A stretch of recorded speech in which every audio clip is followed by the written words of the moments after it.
Now from Ottawa is the Mayor of the city, Jim Watson. Mayor Watson, thank you so much for joining us. My pleasure, Natasha. Thank you for asking. Mayor Watson, let's begin with this declaration of a state of emergency. What brought you to this point? Well, the state of emergency gives our staff and our city a few extra tools to speed up things like procurement. During the flooding of 2017, 2019, we had a state of emergency, allowed us to go out and get sand and sandbags and extra vehicles without going through a tendering process. That can take weeks, and we're in the midst of a serious emergency, the most serious emergency our city has ever faced, and we need to cut the red tape to get these supplies available to our police officers and to our public works staff. Okay, so how would the state of emergency permit you to get those extra resources? Well, it allows us to override our procurement bylaws so that we don't have to go out. Normally, you'd ask for 3 quotes and you go through a whole process. This cuts that out. We can go to one supplier, get the supplies, get the vehicles, and move on. In the midst of an emergency, the last thing we need is a bunch of pencil pushers and red tape that are slowing the process down. We have to be much more nimble. We have to be much more quick in terms of dealing with some of these crises that we're seeing that are really destroying some of our neighborhoods. Having sirens go off and horns go off at all hours of the day, racist slurs yelled at people trying to bring gasoline into the red zone. We just learned that 3 individuals were charged and the gasoline was taken away from them because the police have said, that's it, there's going to be no more gasoline to put in the rigs. These people have stayed far too long. They're disrupting far too many lives. Someone is going to get injured or seriously killed if they don't understand the severity of the situation. And we have said with our police services, whatever resources you need, however we can fast track those resources, let us know. I've had conversations with both the Premier and the Prime Minister who both assured me any resources we need, we will get them. And we'll be approaching, those 2 orders of government tomorrow at a special council meeting, asking for additional resources, not in the dozens, but in the hundreds, because we need to clear out some of these areas and bring some stability and order back to our city. Mayor Watson, let me ask you, so again, if I'm clear, the extra resources are personnel and security and police to try and move out some of the protesters. Am I understanding that correctly? Yeah, we need more police officers to supplement the great work that our officers are doing. But when you have thousands of protesters versus hundreds of police officers, we're outnumbered. And we need to ensure that the order is brought back to our city, particularly as the first priority in the residential areas where these people have been subjected to this kind of boorish behavior. And just to add salt to the wound, they bring in hot tubs and bouncy castles, showing complete insensitivity to the people who are suffering greatly. Seniors who can't get out to get their groceries, people with young children who can't get to sleep because fireworks are going off in the middle of a residential neighborhood.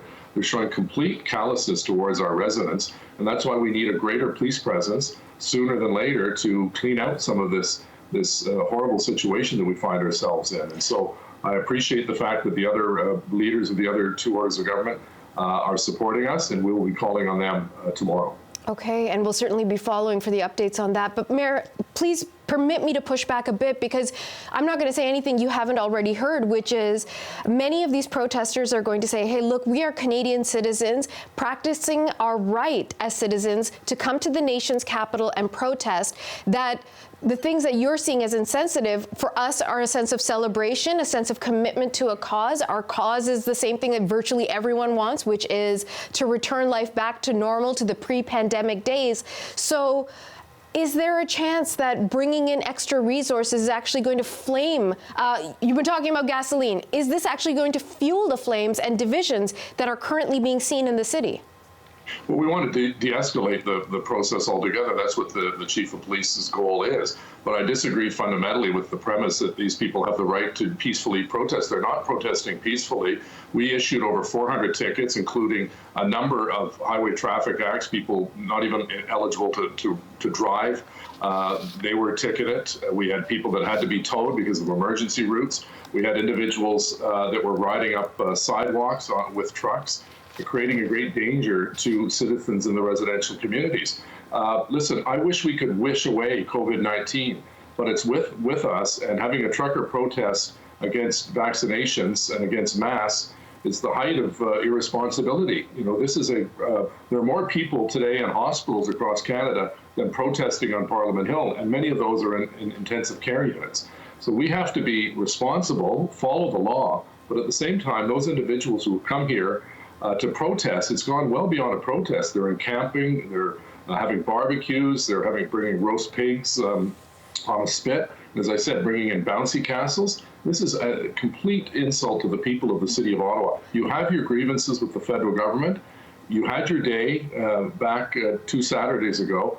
Now move on. Go Mayor back to Watson, forgive me for interrupting, sir, but these folks have said they're not leaving until they get what they want. Now, there's varying arguments as to what exactly they want, but what if things get violent? Essentially, what is being done to ensure that the public safety, which is already in question right now, the situation doesn't get worse?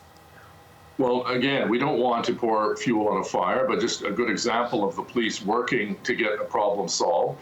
You saw down by the Rideau Canal, Confederation Park, not too far from Parliament Hill, there was a shack and a whole bunch of other temporary facilities put together. That's now been moved out, and that area started to be cleaned up. So that's a good example of where we actually are moving and making some progress.